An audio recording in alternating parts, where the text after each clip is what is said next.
Hello guys, welcome to Sudaliya study point. आज मैं आपको सोलर सिस्टम के ऊपर टॉप 50 क्वेश्चन करवाने वाला हूं जो किसी भी एग्जाम के लिए आपके लिए मोस्ट इंपॉर्टेंट रहने वाले हैं। साथ ही में गाइस आपको पार्ट 1 और पार्ट 2 का लिंक डिस्क्रिप्शन में मिल जाएगा। तो गाइस वीडियो शुरू करने से पहले चैनल को सब्सक्राइब करना ना भूलना और साथ ही बने बेल आइकन को भी प्रेस कर देना ताकि आपको आने वाली वीडियो की नोटिफिकेशन सबसे पहले मिल सके। तो गाइस हम बिना देरी के अपनी वीडियो शुरू करते हैं। तो गाइस फर्स्ट क्वेश्चन है, which part of the earth space experience the least variation in coming solar radiation throughout the air? Tropic of Cancer and Capricorn, Arctic and Antarctic circle, equatorial region, poles. तो guys earth surface में किस हिस्से में सबसे कम solar radiation होती है? तो gas इसका जो सही आंसर है वो है इक्वेटोरियल रीजन। गैस क्योंकि इक्वेटोरियल रीजन में गैस इवापोरेशन सबसे ज़्यादा होती है। इवापोरेशन ज़्यादा होने से गैस फॉर्मेशन ऑफ क्लाउड्स ज़्यादा होते हैं और उसकी वजह से इक्वेटोरियल रीजन में सोलर रेडिएशन कम होती है। The black part of the moon is always calm and dark which is called area of storm, sea of tranquility, ocean of storms, none of these. तो गैस जो moon का black part है जो हमेशा dark रहता है उसे हम क्या बोलते हैं? तो गैस इसका जो सही आंसर है वो है सी ऑफ ट्रैंक्विलिटी। उसको हम सी ऑफ ट्रैंक्विलिटी बोलते हैं। तो गैस अगर हम सी ऑफ ट्रैंक्विलिटी की बात करें, एक्चुअल में जो ये एक सी नहीं है, ये एक पॉइंट है जहाँ पे फर्स्ट टाइम ह्यूमन का फर्स्ट स्पेसशिप लैंड किया गया था। तो गैस मून पे जो फर्स्ट स्पेसशिप लैंड किया गया था उसका नाम था Apollo 11। Space between the Earth and Moon is known as nebula, cislunar, fulalunar, none of these। तो गाइस जो स्पेस और मून के बीच में आती है उसको हम क्या बोलते हैं? जो मून और अर्थ के बीच में स्पेस आती है उस स्पेस को हम क्या बोलते हैं? तो गाइस इसका जो सही आंसर है वो है सिसलूनर स्पेस। उसे हम सिसलूनर स्पेस बोलते हैं। Solar energy is received by the earth through convection, refraction, radiation, conduction. तो गैस जो सोलर एनर्जी हम अर्थ पर लेते हैं वो किसके द्वारा लेते हैं? तो गैस इसका जो सही आंसर है वो है C, radiation. The darkest portion of the shadow cast during an eclipse is penumbra, black hole, umbra, corona. तो गैस जब एलिप्स होता है, एलिप्स की जो शैडो अर्थ पर पड़ती है उसके डार्केस्ट पोर्शन को हम क्या बोलते हैं? तो गैस इसको हम बोलते हैं अम्ब्रा। तो गैस मैं आपको बताता हूँ, देखो जब सोलर एलिप्स होगा इधर सन होगा, इधर मून होगा, इधर अर्थ होगी, ठीक है। सन से इसकी लाइट कहाँ पड़ेगी? मून पे। मून की जो शैडो होगी वो अर्थ पे पड़ेगी। कुछ डार्क में शैडो पड़ेगी, कुछ लाइट में पड़ेगी। जो डार्कर शैडो पड़ेगी गैस उसको हम अम्ब्रा बोलेंगे और जो उसकी लाइटर शैडो पड़ेगी अर्थ पर उसको हम बोलेंगे penumbra. What explains the eastward flow of equatorial countercurrent, difference in salinity of water, occurrence of the belt of calm near the equator, convergence of two equatorial currents, the earth rotation on its axis? तो guys eastward flow equatorial counter current को क्या explain कर रहा है? Eastward flow हो गया guys opposite direction of flow, ठीक है, opposite direction of flow counter current. तो गाइस इसका जो सही आंसर है वो है डी, अर्थ रोटेशन। अर्थ अपने एक्सिस पे रोटेट कर रही है वेस्ट से ईस्ट में। तो गाइस इसकी वजह से क्या हो रहा है? ईस्टवर्ड फ्लो हो रहा है काउंटर करंट में। Spinning neutron star is known as pulsar, quasar, black hole, white dwarf. तो गाइस जो स्पिनिंग न्यूट्रॉन स्टार है उसे हम क्या बोलते हैं? तो गाइस इसका जो सही आंसर है वो है ए, पल्सर। उसे हम पल्सर भी बोलते हैं। The average distance between the moon and the earth 5,76,000 kilometre, 2,67,000 kilometre, 3,84,400 kilometre. तो गैस मून और अर्थ का एवरेज डिस्टेंस क्या है? तो गैस इसका जो सही आंसर है वो है डी। इसका जो मून और अर्थ का अप्रोक्स डिस्टेंस है वो है 3,84,400 kilometre. When the moon completely covers the sun, it is known as the penumbra, the antumbra, the umbra, none of these। तो गैस जब सन को मून टोटली कवर कर लेगा तो उसको हम क्या बोलेंगे? तो गैस इसका जो सही आंसर है उसको हम बोलेंगे umbra, the umbra. The sun is vertical over the tropic of Cancer on December 23, December 22, June 21, March 21। तो गैस जो सन होता है वो ट्रॉपिक ऑफ कैंसर के ऊपर कब होता है? तो गैस इसका जो सही आंसर है वो है जून 21। क्योंकि गैस जो सन होता है उसकी डायरेक्टली सन रेज पूरी की पूरी ट्रॉपिक ऑफ कैंसर के ऊपर पड़ती हैं। इससे क्या होता है? ज़्यादा गर्मी होती है। तो गैस इसको हम longest day of the year भी बोलते हैं, longest day of the year. तो गैस इसका जो सही आंसर है वो है जून 21। Which of the following element occur the most abundantly in our universe? Nitrogen, helium, oxygen, hydrogen. तो गैस यूनिवर्स में सबसे ज़्यादा पाया जाने वाला एलिमेंट कौन सा है? यूनिवर्स में सबसे ज़्यादा अधिक मात्रा में पाया जाना एलिमेंट। तो गैस इसका जो सही आंसर है वो है D, hydrogen. Epicentre is concern with cyclone, landsliding, volcano, earthquake. तो गाइस जो एपिसेंटर है वो किससे कंसर्न करता है? तो गाइस इसका जो सही आंसर है वो है D, earthquake. On the surface of the moon, the mass is same but the weight is lesser. The mass is more but the weight is lesser. The mass and weight both remain unchanged. The mass of an object is more but its weight lesser. तो guys जो moon की surface होती है उस पर क्या होता है? तो गाइस इसका जो सही आंसर है वो ए, मास सेम रहता है लेकिन जो किसी भी ऑब्जेक्ट का वेट होगा वो कम हो जाएगा।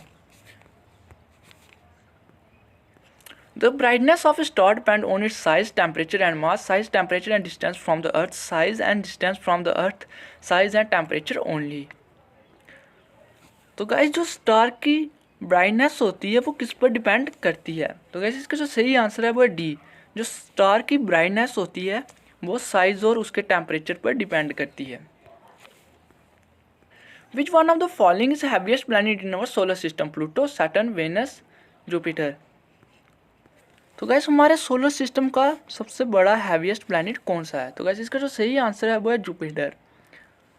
जुपिटर एक सबसे हैवीएस्ट प्लैनेट है और जो सबसे लार्जेस्ट प्लैनेट भी है हमारे सोलर सिस्टम का। The twinkling of star is due to the transit of celestial object across the line of sight, the atmospheric refraction of starlight, the variation of the composition of the star with time, the variation in the intensity of light emitted with time. तो guys twinkling of star क्यों होती है? हम कभी कभी देखते हैं कि स्टार चमक रहे हैं तो क्यों चमकते हैं? तो गाइस इसका जो सही आंसर है वो है B, the atmospheric refraction of starlight. क्योंकि गाइस जो एटमॉस्फेयर में बहुत सारी लेयर बनी होती हैं उसकी वजह से जो रिफ्रैक्शन होती है स्टारलाइट की उसकी वजह से हम देखते हैं कि स्टार ट्विंकल कर रहे हैं। Meteor is a part of solar system. Thales comet, a piece of matter which has entered the Earth atmosphere from outer space, fast moving star. तो गैस मीटियोर क्या है? तो गैस इसका जो सही आंसर है वो है C, a piece of matter which has enter earth atmosphere outer surface. तो गैस जो एक मैटर है पीस का जो आउटर सरफेस के अर्थ की ओर आता है, अर्थ एटमोसफेयर में आता है। On which date is the Earth is perihelion? January 3, July 4, December 22, June 21. तो गाइस जो अर्थ है वो पैराहीलियन कब होती है? तो गाइस इसका जो सही आंसर है वो है जनवरी 3। तो गाइस पैराहीलियन की बात करें इसका मतलब होता है कि जो अर्थ और सन का डिस्टेंस है वो सबसे कम कब होता है? तो गाइस वो होता है जनवरी 3 को। अगर हम दूरी की बात करें तो गाइस अर्थ और सन का डिस्टेंस जुलाई 4 को सबसे अधिक होता है, उसको हम एपीहीलियन भी बोलते हैं। तो गाइस जब अर्थ और सन डिस्टेंस में अधिक पास होंगे उसे हम पेरिहीलियन बोलेंगे, और जो अर्थ और सन डिस्टेंस में काफ़ी ज़्यादा दूरी पर होंगे उसे हम एम्पीहीलियन भी बोलेंगे। What is the true about the equinox? Vertical sun over the equator, continuously day in the polar region, vertical sun over the tropic of Cancer, vertical sun over the tropic of Capricorn.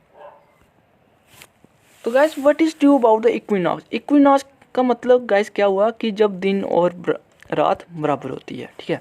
तो guys कब होती है? जब सन equator के ऊपर होगा, sun is vertical over the equator. तो guys ये कब होता है? जो होता है मार्च 21 और सितंबर 23 को, ठीक है।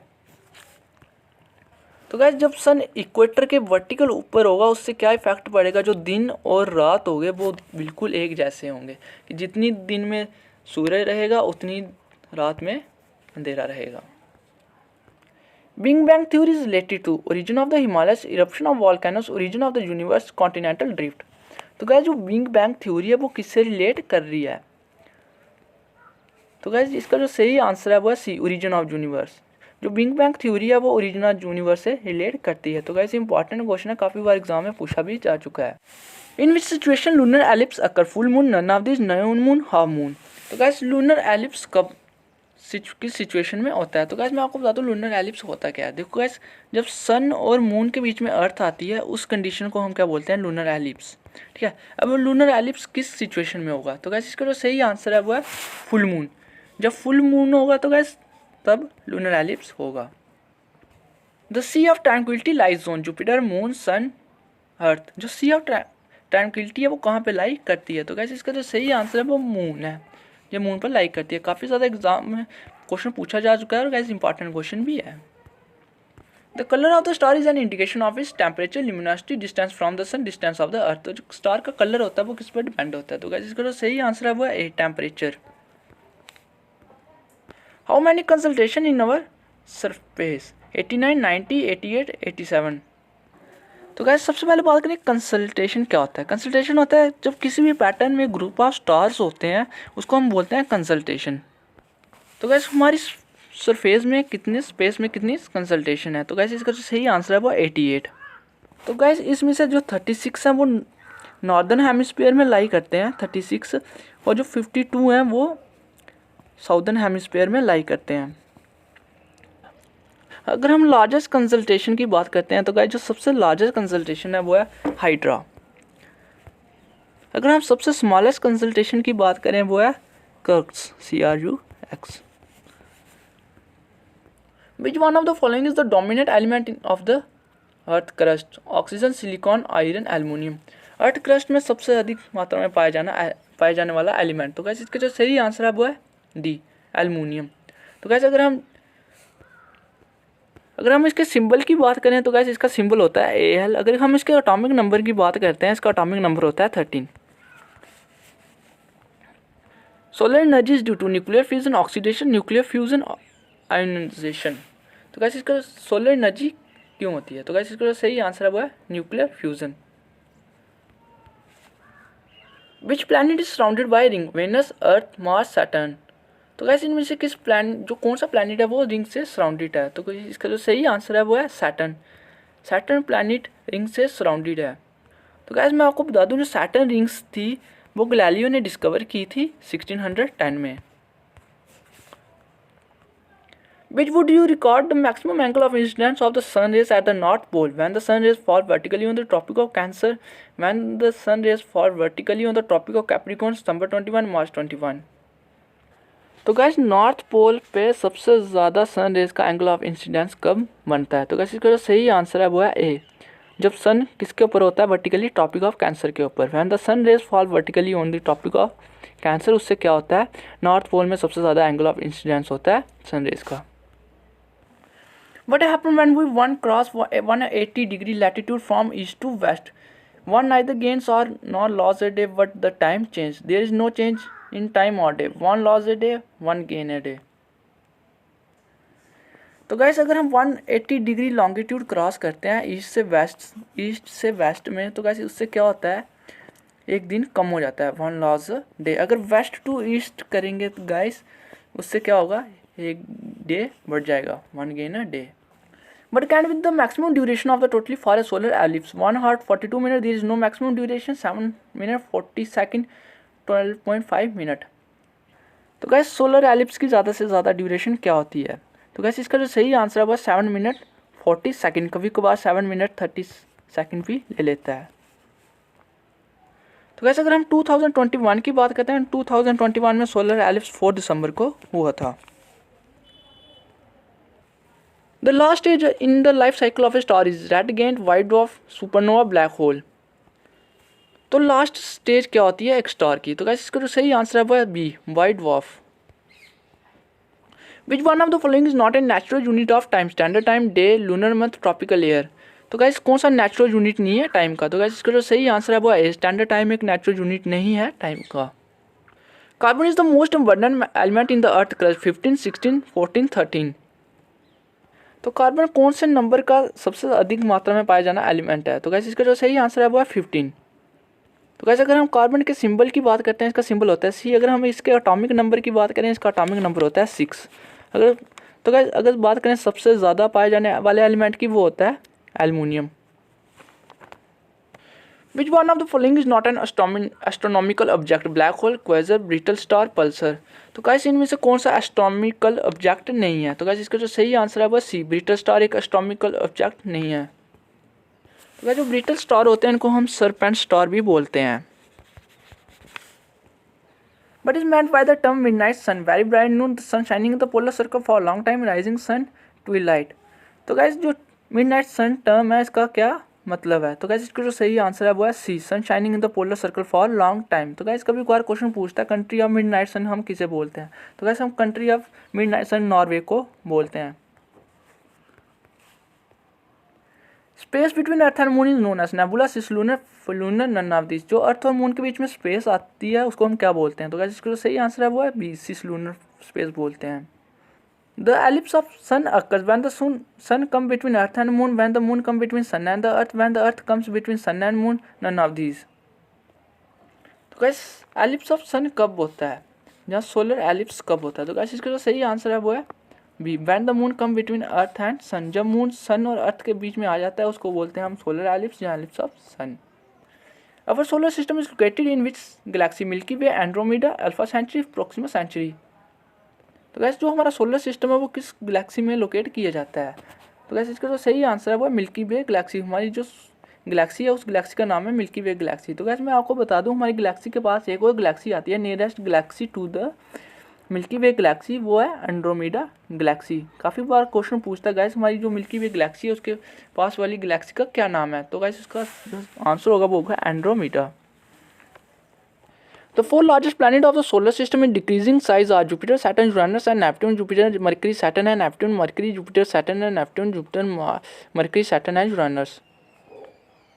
तो गैस अगर हम साइज वाइज लार्जेस्ट प्लैनेट की बात करते हैं तो इसका जो सही आंसर है वो है ए, जुपिटर। सबसे बड़ा प्लैनेट है जुपिटर, उसके बाद आता है सैटर्न, उसके बाद आता है यूरानस, उसके बाद आता है नेपटून। अगर उसके बाद बात करें हम उसके बाद आता है अर्थ, उसके बाद आता है वेनस, उसके बाद आता है मार्स और उसके बाद आता है मरकरी। जो मरकरी है वो सबसे स्मॉलेस्ट प्लैनेट है।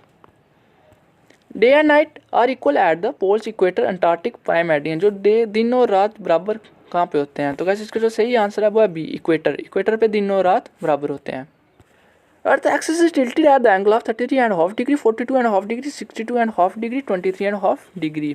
तो गैस जो अर्थ का एक्सिस है वो टिल्टेड है। क्वेश्चन आता है कि अर्थ का एक्सिस कैसा है, तो गैस अर्थ का एक्सिस सीधा नहीं है, अर्थ का एक्सिस टिल्टेड है। तो गैस वो किस एंगल पे टिल्टेड है, तो इसका जो सही आंसर है वो है 23.5 डिग्री पे टिल्टेड है। The planet whose period of rotation is longer than the period of revolution around the sun is Venus, Neptune, Mars, Mercury. तो गैस ऐसा प्लैनेट हमारे सोलर सिस्टम का जिसका रोटेशन टाइम ज़्यादा है रेवोल्यूशन टाइम से। तो गैस मैं आपको सबसे पहले रेवोल्यूशन और रोटेशन का मतलब समझा देता हूँ। जब कोई प्लैनेट अपने एक्सिस पे घूमता है उसको हम बोलते हैं रोटेशन, और जब कोई प्लैनेट सन के इर्द गिर्द घूमता है उसको बोलते हैं रेवोल्यूशन। ठीक है, तो गैस ऐसा प्लैनेट जिसका रोटेशन टाइम ज़्यादा है रेवोल्यूशन टाइम से वो है वेनस। इसका जो सही आंसर है वो है ए। तो गैस अगर हम वेनस के रोटेशन टाइम की बात करें, इसका रोटेशन टाइम है 243 डेज। अगर हम इसके रेवोल्यूशन टाइम की बात करें, इसका रेवोल्यूशन टाइम है 224.7 days.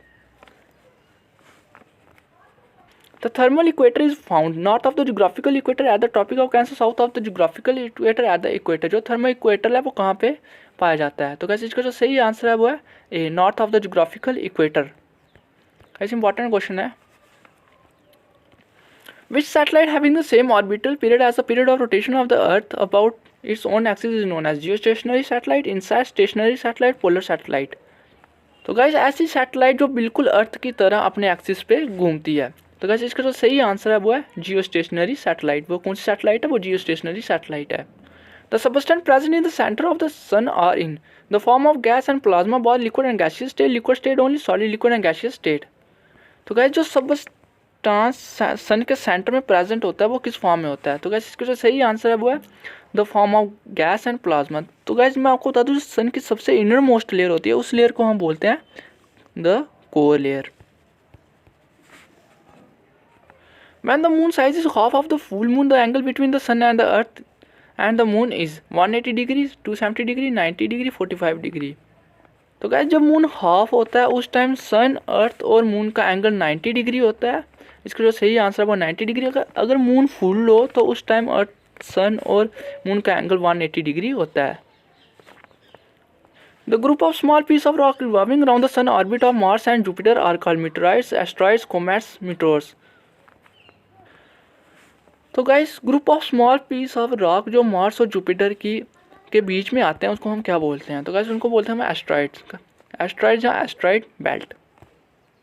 Which one of the following condition is the most prevalent for the presence of life on Mars? Occurrence of ice cap and frozen water, occurrence of ozone, thermal condition, atmospheric composition। तो guys ऐसी कौन सी condition है कि जिससे हम अनुमान लगा सकते हैं कि लाइफ मार्स पर भी लाइफ प्रेजेंट है? तो गाइस इसका जो सही आंसर है वो है occurrence of ice caps and frozen water, A.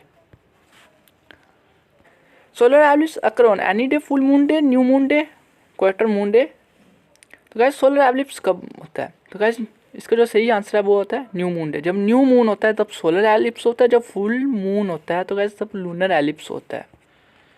World earth day celebrated on 7 मार्च, 22 अप्रैल, 22 मार्च। तो गाइस वर्ल्ड अर्थ डे कब सेलिब्रेट किया जाता है? तो गाइस इसका जो सही आंसर है वो 22 अप्रैल को हर साल वर्ल्ड अर्थ डे सेलिब्रेट किया जाता है। तो गाइस अगर आपको वीडियो अच्छा लगा होगा वीडियो लाइक और शेयर जरूर करना। थैंक्स।